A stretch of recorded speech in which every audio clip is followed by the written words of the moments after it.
Feminism has failed women in sports and has damaged said sports both for men and women.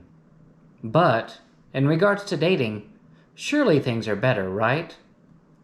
Well, in the past, women had to be polite and have good character to marry a man worthy of her.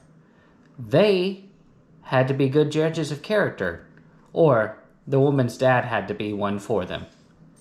Women were demure, and men celebrated them, as they should have. But today, not so much. Women, as they think they are the prize and better than men, can look repulsive and have no redeeming values while still thinking they deserve a charming prince who will come, sweep her off of her feet, and give her millions of dollars. In the past, women actually got to know the man they were eventually going to date and possibly marry. Now, they cycle through men on a dating site like they were displayed at a meat market, refusing man after man for validation and to pretend that they still have it. They are looking for the perfect man, while they are far from perfect. I'll talk more about it later, but feminism pushing men out of the home did serious damage to women. Fatherless women who become of dating age look for the attention of boys because they didn't have it growing up. Add to the fact that a bitter feminist who ruined her family is going to attack her father. That's all the context she has, and the daughter who looks at this context as a basis for her own life becomes a mess herself. Good job, feminism, but it gets worse. As this teenager gets more and more male attention the wrong way, it becomes a drug to her.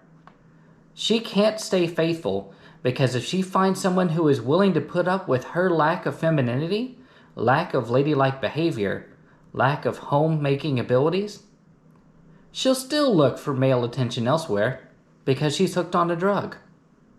It happens all the time. But not only that, but as a man, why would you want a woman with no value, debt, thanks to college, a dead-end career she bases her entire past on, bitterness about the one who got away, and thanks to feminism, thinks she deserves the world on a silver platter?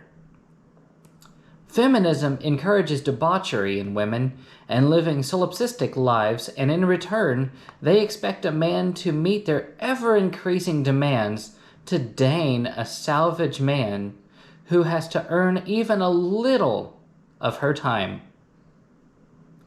It's a slight exaggeration to say they believe that they were born on Mount Olympus and demand regular tribute.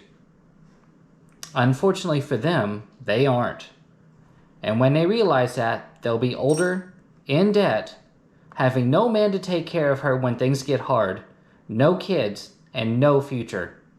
Or worse, she has kids and no husband, and they live in poverty with her. And all of this because feminism has taught them to chase the shadow of what they think the best man is. If they settled, and not what they think settling is, they'd be much more likely to be happy, and unless they ruin their lives catastrophically, they'd be married. But that's not happening as much. Fewer and fewer women are getting married. More and more just sleep around pretending that it's a replacement for a family, and living as if good men don't exist, because they don't in a modern feminist world. Good job, feminism. You did it.